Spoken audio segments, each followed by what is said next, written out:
ایک بزرگ اللہ والے کہیں جا رہے تھے۔ سردی کا موسم تھا، بارش بھی تھی۔ سامنے سے میاں بیوی آ رہے تھے۔ ان بزرگ کے جوتے سے ایک دو چھینٹیں اڑی اور عورت کے کپڑوں پر جا کر گری۔ میاں نے جب دیکھا تو اسے بڑا غصہ آیا۔ کہنے لگا، تو اندھا ہے، تجھے نظر نہیں آتا؟ تو نے میری بیوی کے کپڑے خراب کر ڈالے۔ غصے میں آ کر اس نے اس اللہ والے کو ایک تھپڑ لگا دیا۔ بیوی بڑی خوش ہوئی کہ تم نے میری طرف سے خوب بدلہ لیا۔ پھر خوشی خوشی دونوں گھر چلے گئے۔ تھوڑی دور آگے گئے تو کیا دیکھتے ہیں کہ ایک حلوائی کی دکان ہے۔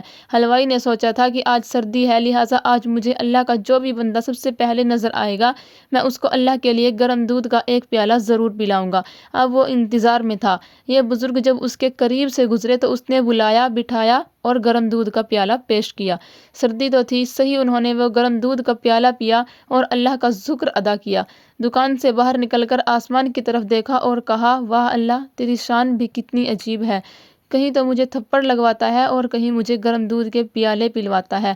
اتنے میں وہ میاں بیوی گھر کے قریب پہنچ چکے تھے۔ میاں سیڑھیوں پر چڑھ رہا تھا کہ اس کا پاؤں اٹکا اور وہ گردن کے بل گرا، وہیں اس کی موت ہو گئی۔ بیوی نے کہا کہ تھوڑی دیر پہلے ایک واقعہ پیش آیا تھا، اس بوڑھے نے کہیں اس کے لیے بد دعا تو نہیں کر دی؟ لوگ ان کے پاس آئے اور کہنے لگے، اس نے ایک تھپڑ مارا تھا، آپ معاف کر دیتے، آپ نے اس کے لیے بد دعا کر دی۔ انہوں نے کہا، نہیں، میں نے کوئی بد دعا نہیں کی، بات اصل میں یہ ہے کہ اس کو بیوی سے محبت تھی، جب بیوی کو تکلیف پہنچی تو اس نے بدلہ لیا۔